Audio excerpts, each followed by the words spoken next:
Joseph of Egypta cinematic biblical narrative by the scriptures live. There are journeys that begin in one world and end in another. Transformation so complete that the person who arrives bears little resemblance to the one who departed. Sometimes these journeys are chosen, paths walked willingly toward a desired destination. But sometimes they are thrust upon us, forced through circumstances beyond our control, and we must choose whether to be broken by the journey or refined by it. This is the story of such a transformation, of a boy who became a slave who became a prisoner, and a prisoner who became a prince. But more than that, it is the story of how suffering can be the crucible in which purpose is forged, and how the hand of God can be seen most clearly in the darkest of circumstances.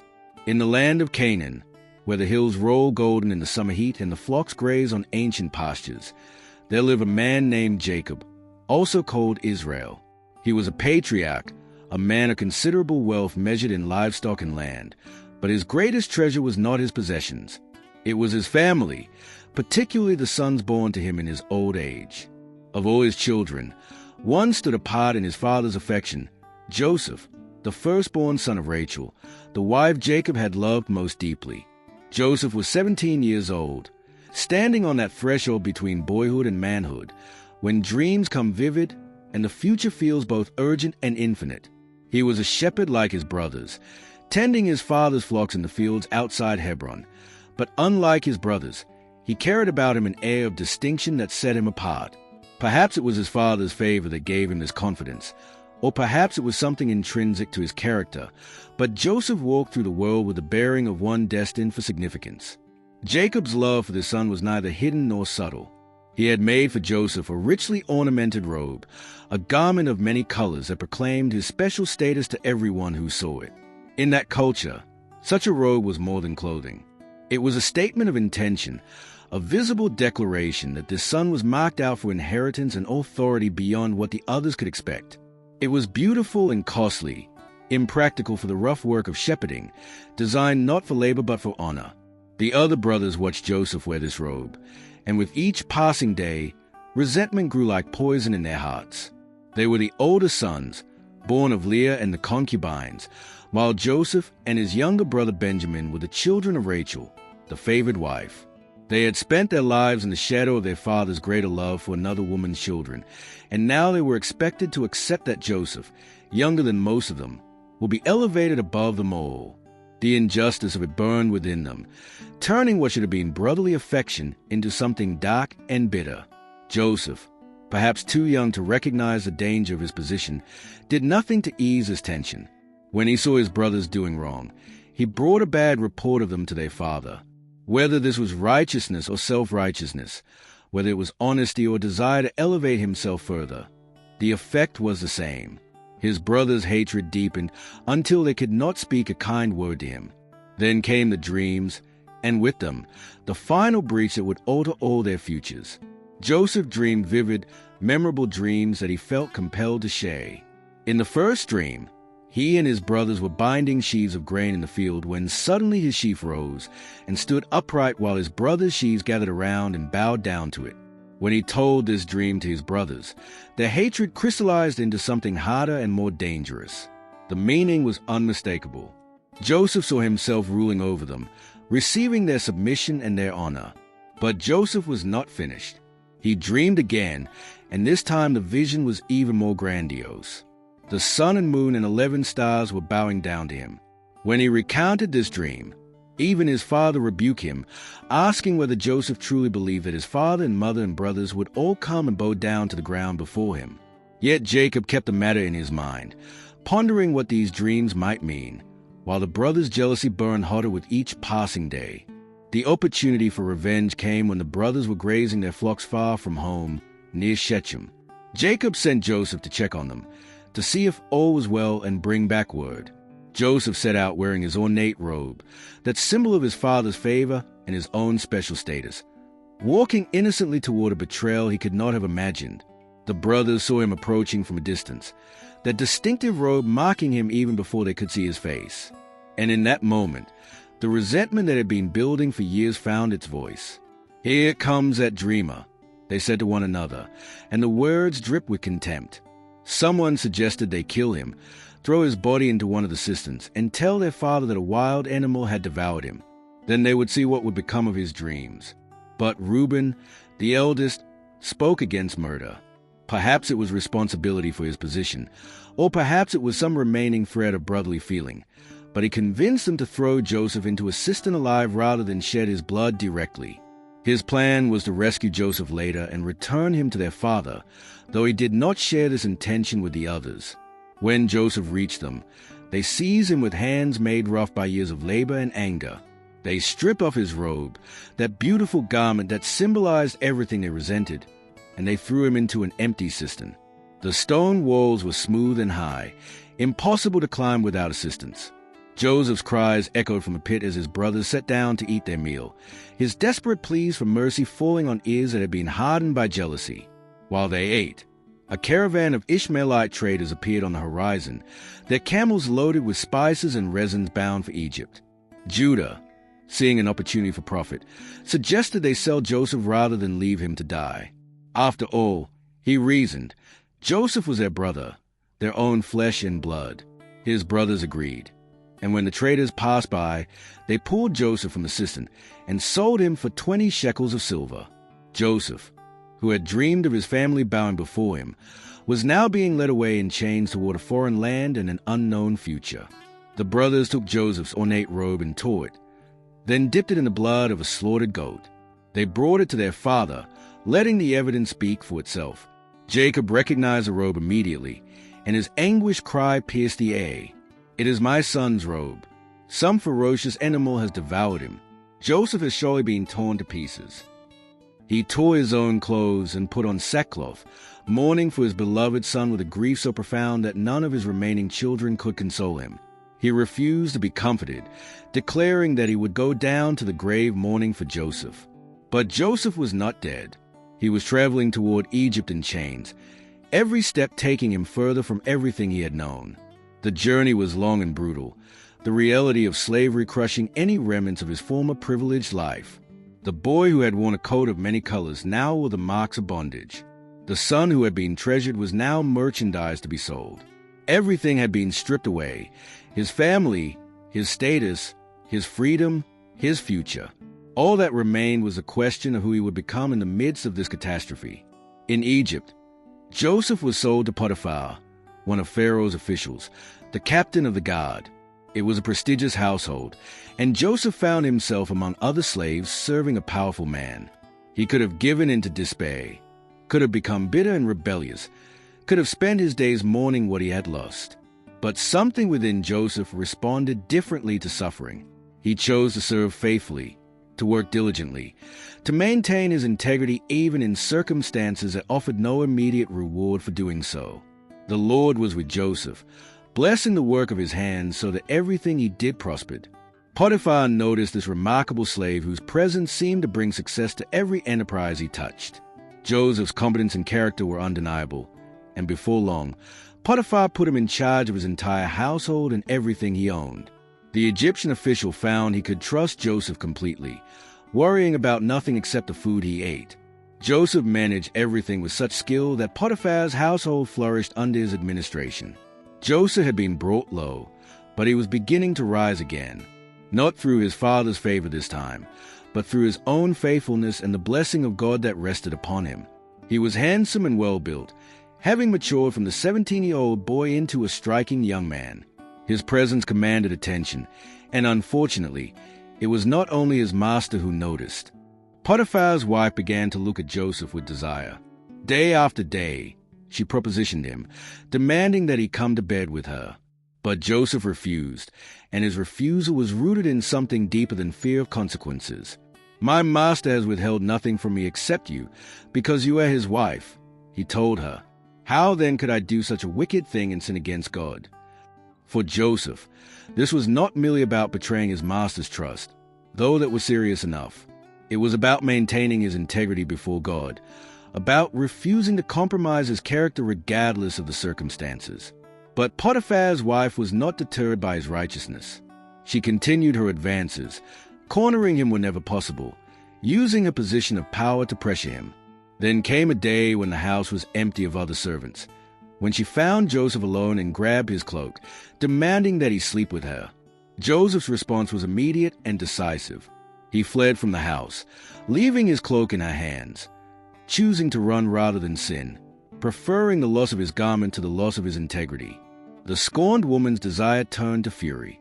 She called the household servants and showed them Joseph's cloak, spinning a lie designed to destroy him.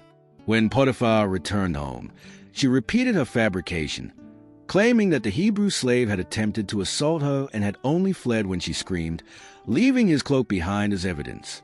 The master whose trust Joseph had earned so completely, whose household had prospered under Joseph's faithful management, chose to believe his wife's accusation.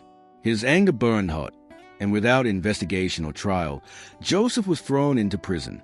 From a favored son to a slave, from a trusted administrator to a prisoner, Joseph's trajectory seemed to be one of continuous descent. He had maintained his integrity, had refused to sin, had done everything right. And yet here he was, locked away in the king's prison with no prospect of release. It would have been easy to question God, to give up on righteousness, to conclude that faithfulness brought no reward. But once again, Joseph chose differently. Even in prison, the Lord was with him, granting him favor in the eyes of the chief jailer. Joseph's character could not be contained by circumstances. His competence and trustworthiness became evident even in that dark place, and the chief jailer put him in charge of all the prisoners and everything that happened there. Whatever Joseph did, the Lord made it succeed. Time passed in that prison, days blurring into months and months into years. Then 2 new prisoners arrived. Pharaoh's cupbearer and his baker, officials who had somehow displeased the king and been confined while their fates were decided. Joseph attended them, and one morning he noticed they both looked troubled. When he asked what was wrong, they told him they had each had dreams during the night, vivid and disturbing dreams, but there was no one to interpret them. Do not interpretations belong to God? Joseph asked them, "Tell me your dreams." It was a remarkable statement from a man in chains. Joseph had learned something profound through his suffering, that the gifts God gave him were not dependent on his circumstances, that the Lord could work through him whether he wore a coat of many colors or the rags of a prisoner. The cupbearer spoke first, describing his dream of a vine with 3 branches that budded, blossomed, and produced ripe grapes. In the dream, he had taken the grapes, squeezed them into Pharaoh's cup, and placed the cup in Pharaoh's hand. Joseph listened and then gave the interpretation. Within 3 days, Pharaoh would restore the cupbearer to his position, and he would once again place the cup in Pharaoh's hand. Then Joseph made a request, his first plea for help in all the years of his captivity. "When all goes well with you, remember me and show me kindness. Mention me to Pharaoh and get me out of this prison. I was forcibly carried off from the land of the Hebrews, and even here I have done nothing to deserve being put in a dungeon." The baker, encouraged by the favorable interpretation given to the cupbearer, shared his own dream. He had been carrying 3 baskets of bread on his head, and birds were eating from the top basket. Joseph's face grew serious as he heard the dream. The interpretation was grim. Within 3 days, Pharaoh would lift off the baker's head and impale his body on a pole, where the birds would eat his flesh. 3 days later, on Pharaoh's birthday, everything happened exactly as Joseph had predicted. The cupbearer was restored to his position, and the baker was executed. But the cupbearer, in the relief and celebration of his restoration, forgot about Joseph. The Hebrew prisoner who had interpreted his dream so accurately was left to languish in prison, his request for help buried beneath the cupbearer's return to normal life. 2 more years passed. 2 long years in which Joseph might have wondered whether his faithfulness meant anything, whether God had forgotten him, whether he would die in that prison having never fulfilled those dreams of his youth. But still, he maintained his character. Still he served faithfully. Still he waited. Then one night, Pharaoh himself had dreams that troubled his spirit. He dreamed of 7 fat, healthy cows grazing by the Nile, and then 7 gaunt, ugly cows that came up and devoured the fat cows. He woke, disturbed, then fell asleep and dreamed again. This time he saw 7 full, good heads of grain growing on a single stalk, and then 7 thin, scorched heads of grain that swallowed up the good heads. In the morning, Pharaoh's mind was troubled. He summoned all the magicians and wise men of Egypt, but none could interpret his dreams. Then, suddenly, after 2 years of forgetfulness, the cupbearer remembered. He confessed to Pharaoh that he had failed to mention a Hebrew prisoner who had the ability to interpret dreams with perfect accuracy. Pharaoh immediately sent for Joseph, who was quickly brought from the dungeon, shaved, given clean clothes, and hurried into the presence of the most powerful man in Egypt. "I had a dream, and no one can interpret it," Pharaoh said. "But I have heard it said of you that when you hear a dream you can interpret it." Joseph's response revealed the depth of his transformation through suffering. "I cannot do it," he replied, "but God will give Pharaoh the answer he desires." The young man who had once shared his own dreams of glory with tactless enthusiasm had become someone who understood that true significance comes not from elevating oneself but from being a conduit for God's purposes. Pharaoh recounted his dreams, and Joseph listened with the same attention he had given to the cupbearer and baker years before. When Pharaoh finished, Joseph spoke with clarity and authority. "The 2 dreams were one," he explained. God was revealing to Pharaoh what he was about to do. The 7 good cows and the 7 good heads of grain represented 7 years of great abundance throughout Egypt. The 7 gaunt cows and the 7 scorched heads of grain represented 7 years of famine that would follow, so severe that the abundance would be forgotten. The reason the dream was given twice was that the matter had been firmly decided by God and would happen soon. Joseph then went beyond interpretation and offered wisdom. Pharaoh should appoint commissioners over the land to take 1/5 of the harvest during the 7 years of abundance, storing up grain in the cities as a reserve against the 7 years of famine that were coming. Otherwise, Egypt and the surrounding nations would be devastated. Pharaoh and his officials were impressed by Joseph's wisdom. "Can we find anyone like this man, one in whom is the Spirit of God?" Pharaoh asked. Then he turned to Joseph and spoke words that would transform not only Joseph's life, but the destiny of nations. "Since God has made all this known to you, there is no one so discerning and wise as you. You shall be in charge of my palace, and all my people are to submit to your orders. Only with respect to the throne will I be greater than you." Pharaoh took his signet ring from his finger and put it on Joseph's hand. He dressed him in robes of fine linen and put a gold chain around his neck. He had him ride in a chariot as his second-in-command, and people shouted before him, "Make way." At the age of 30, 13 years after being sold into slavery, Joseph was elevated to the second highest position in Egypt. The boy who had dreamed of greatness and lost everything in pursuit of it had become great through a path he never would have chosen. The suffering that could have destroyed him had instead refined him, teaching him humility, faithfulness, and dependence on God. He was given an Egyptian name, Zaphenath-Paneah, and married to Asenath, daughter of an Egyptian priest. In time, she bore him 2 sons. He named the first Manasseh, saying, "God has made me forget all my trouble and all my father's household." The second he named Ephraim, saying, "God has made me fruitful in the land of my suffering." The 7 years of abundance came exactly as Joseph had predicted, and he oversaw the collection and storage of grain in quantities so vast they stopped measuring it. Then the 7 years of famine began, and the devastation was widespread, affecting not only Egypt but all the surrounding countries. But Egypt had grain, stored in Joseph's carefully managed reserve, and people from all nations came to buy food. In Canaan, Jacob heard there was grain in Egypt and sent 10 of his sons to buy food. He kept Benjamin, Joseph's only full brother, at home, afraid that harm might come to him. The 10 brothers traveled to Egypt and came before Joseph to buy grain, bowing down with their faces to the ground. The powerful Egyptian official before them was the last person they expected to see. They did not recognize him.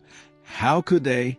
The boy they had sold into slavery was now a man of 39, speaking Egyptian, dressed in the robes of authority, holding their very survival in his hands.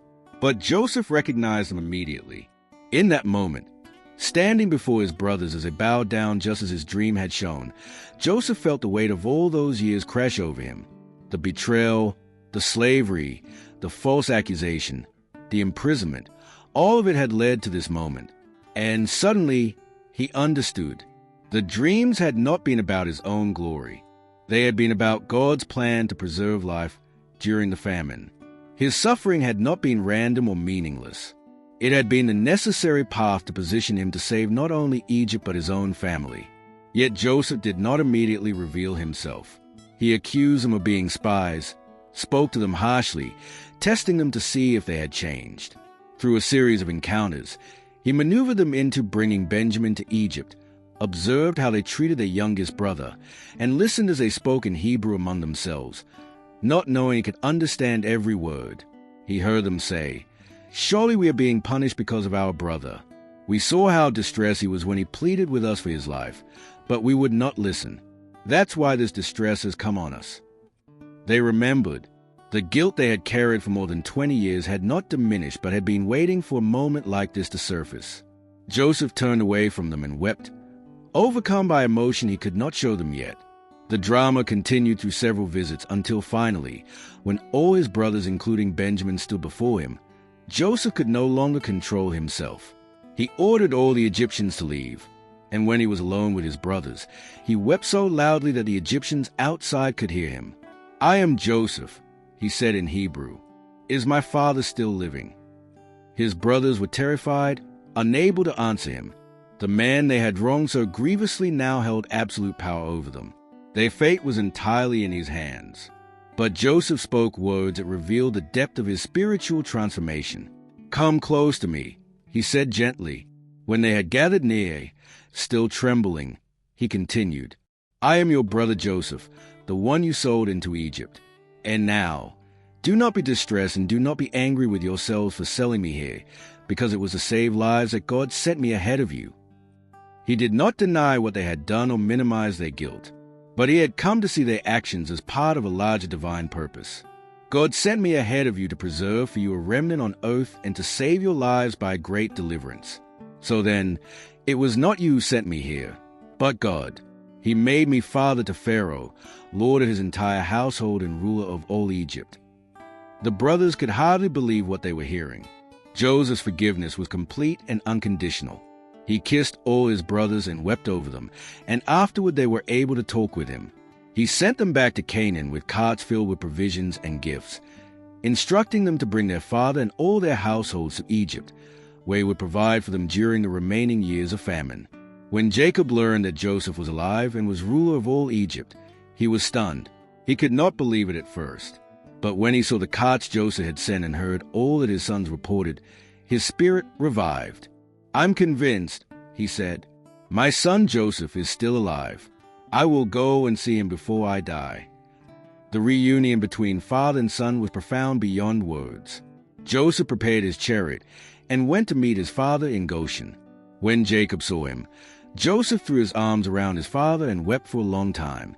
Jacob said to Joseph, "Now I am ready to die, since I have seen for myself that you are still alive." Joseph settled his family in the best part of Egypt, in the region of Goshen, where they could preserve their identity and their flocks. He provided for them throughout the famine, not only saving their lives but establishing the foundation for what would eventually become the nation of Israel. The promise God had made to Abraham, that his descendants would become a great nation, was being preserved through Joseph's faithfulness in suffering. Years later, when Jacob was dying, he blessed each of his sons, but his words to Joseph carried special weight. He spoke of Joseph as a fruitful vine, blessed by the Almighty, whose branches climbed over a wall. He acknowledged that archers had attacked Joseph fiercely, that he had been severely tested, but that his bow had remained steady, his hand strong because of the hand of the mighty one of Jacob. The blessings Jacob pronounced upon Joseph were abundant, blessings of heaven above and the deep below, blessings that surpassed those of the ancient mountains. After Jacob died, Joseph's brothers feared that he might have been restraining his revenge only while their father lived. They sent a message to Joseph, claiming that Jacob had instructed them to ask for forgiveness. When Joseph heard this, he wept again. Then his brothers came and threw themselves down before him, offering to be his slaves. But Joseph's response revealed that his forgiveness had not been temporary or conditional. "Don't be afraid," he told them. "Am I in the place of God? You intended to harm me, but God intended it for good to accomplish what is now being done, the saving of many lives. So then, don't be afraid. I will provide for you and your children." He reassured them and spoke kindly to them, His grace extending not just to the moment of reunion but through all the remaining years of his life. Joseph lived to be 110 years old, long enough to see his great-great-grandchildren. Before he died, he spoke to his brothers with the authority of a patriarch and the faith of one who had seen God's faithfulness through every trial. "I'm about to die," he told them, "but God will surely come to your aid and take you up out of this land to the land he promised on oath to Abraham, Isaac, and Jacob." Then he made them take an oath, saying, "God will surely come to your aid, and then you must carry my bones up from this place." It was a statement of faith that looked beyond his own life, beyond the prosperity of his position in Egypt, to the ultimate fulfillment of God's promises. Joseph understood that Egypt was not home, that his story was part of something larger than his personal triumph. When he died, he was embalmed and placed in a coffin in Egypt, but his request ensured that his remains would eventually make the journey to the Promised Land, just as he had made the journey from pit to palace, from slavery to sovereignty. The life of Joseph stands as a testimony to the mysterious ways in which God works through suffering to accomplish his purposes. The dreams of his youth came true, but not in the way anyone could have anticipated. His brothers did bow before him.